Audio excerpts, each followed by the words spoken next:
What is a Skoda? In Australia, the Czech manufacturer is the affordable arm of the Volkswagen Group, a company that offers hardware used by Audi at a price to rival Hyundai. Now that's a perception Skoda is trying to change with this, the new Superb. They say it's Skoda's best car yet and that it heralds in a new era for the brand.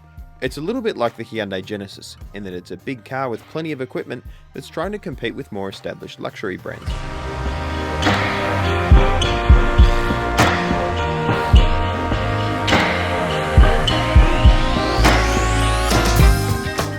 Technology is a key feature of the Superb, loaded with driver aids ranging from smart headlights that shield oncoming motorists from its high beams to self-braking and smart cruise control technology. The Superb is also able to drive itself in heavy traffic without intervention from motorists. It's clever stuff. Now, as the flagship in the Skoda range, you'd expect the Superb to have plenty of space, and it certainly does. This model has an extra 8cm between the axles that the previous model didn't, which basically means that the rear has plenty of legroom, but they've also been very clever about packaging. The car has a lot less front overhang than the previous model, making it easier to manoeuvre around town. Skoda is going to bring the Superb to Australia with a choice of 3 engines. One's a 140 kilowatt 2-litre turbo diesel unit, and the other 2 are 4-cylinder petrol engines, a 162 kilowatt unit, similar to what you'd find in a Golf GTI, and the other one is a 206 kilowatt motor. It's very similar to what the Golf R, and like the Golf R, it has 4-wheel drive. The other 2 models drive the front wheels, and all 3 cars are likely to be sold in Australia exclusively with a DSG automatic transmission. The car we're driving right now is the 162 kilowatt petrol engine. It's one that could prove very popular with Australian customers.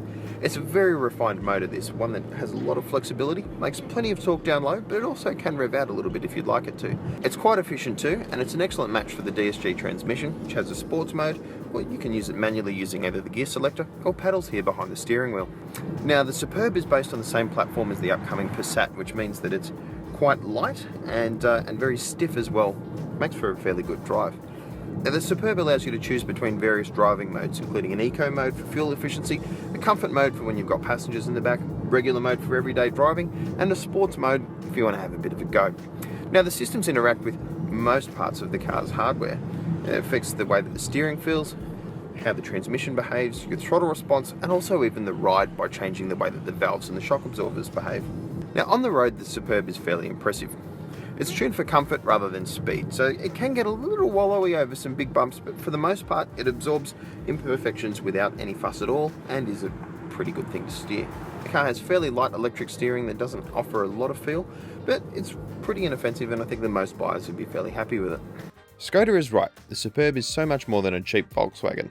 It's a champion for the brand, a flagship that should help people change their views surrounding the Czech manufacturer. The Skoda Superb is set to arrive in the second quarter of 2016, and it could be a game changer for the brand in Australia.